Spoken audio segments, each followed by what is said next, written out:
Bonjour, enfin bonsoir.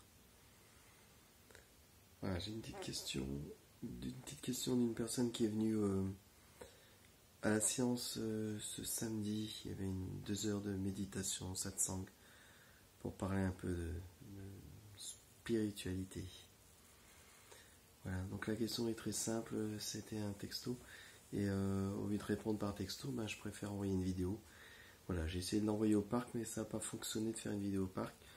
Et j'ai essayé ensuite avec mon ordinateur, mais le son était décalé avec l'image.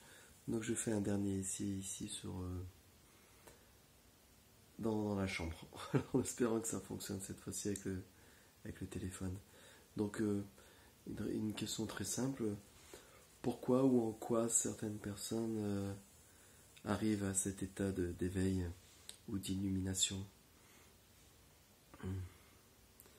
Donc pourquoi ou en quoi certaines personnes arrivent à cet état et c'est une minorité puisque très, très peu de gens arrivent à cet éveil.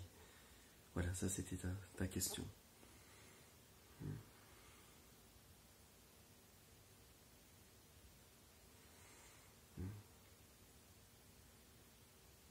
En fait, si...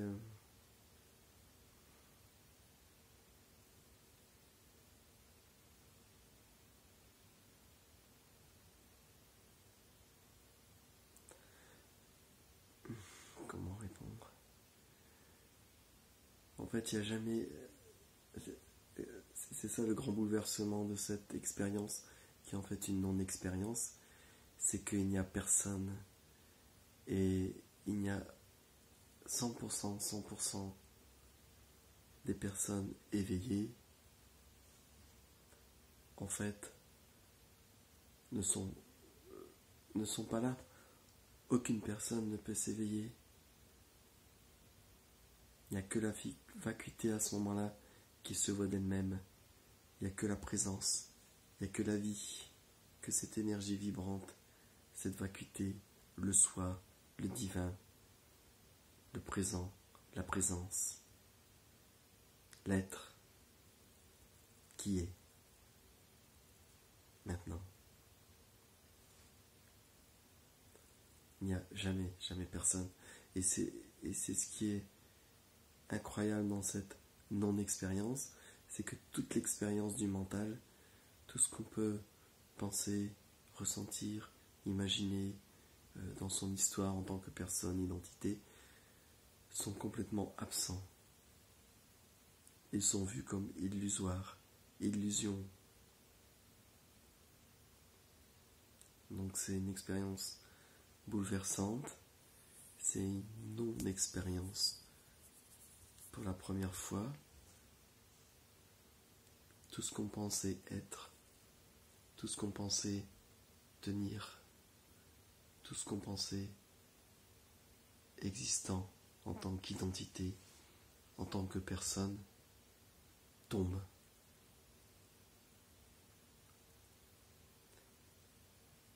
Et il y a une telle puissance et en même temps une telle simplicité de ce qui a toujours été là et ce qui est toujours là, qui d'un seul coup balaye comme un coup de vent, voum.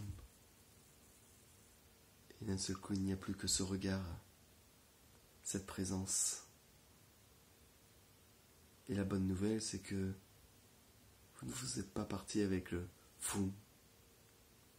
Vous êtes cette présence, ce regard. Vous voyez les illusions tomber. Et il n'y a personne, en tant que personne, en tant que tout ce qu'on peut imaginer, en tant que quelqu'un.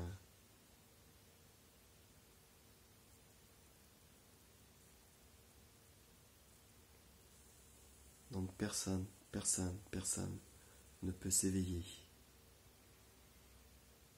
On peut dire, il m'est arrivé une expérience, je me suis éveillé. C'est juste un langage. Mais comme on est identifié, ceux qui nous écoutent sont identifiés toujours en tant que personne, identité, qu'ils aimeraient aussi atteindre un état de Bouddha ou ceci. Mais l'éveil n'est pas l'état de Bouddha, n'est pas le nirvana en fin de compte. L'éveil est un réveil direct, un aperçu direct de la réalité, mais le nirvana c'est l'extinction. Et dans l'éveil, il y a une extinction progressive, il y a une fusion du présent qui ne laisse aucune place aux illusions des pensées, du mental, du jeu de la vie. La vie se vit en tant que présence, pas dans les illusions.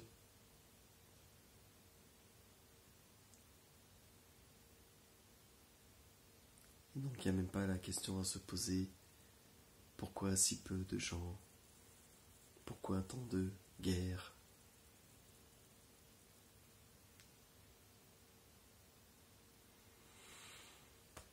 Il ne peut pas y avoir dans l'éveil et l'illusion. Il ne peut pas y avoir éveil et personne. Comme dans cette non-expérience, où pour la première fois, ça ne passe pas par la case mentale,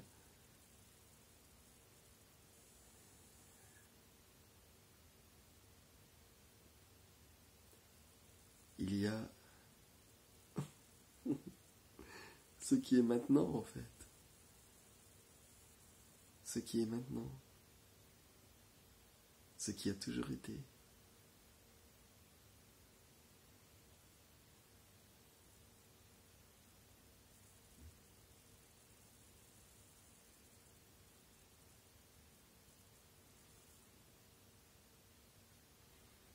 Vous êtes réveillé à votre vraie nature.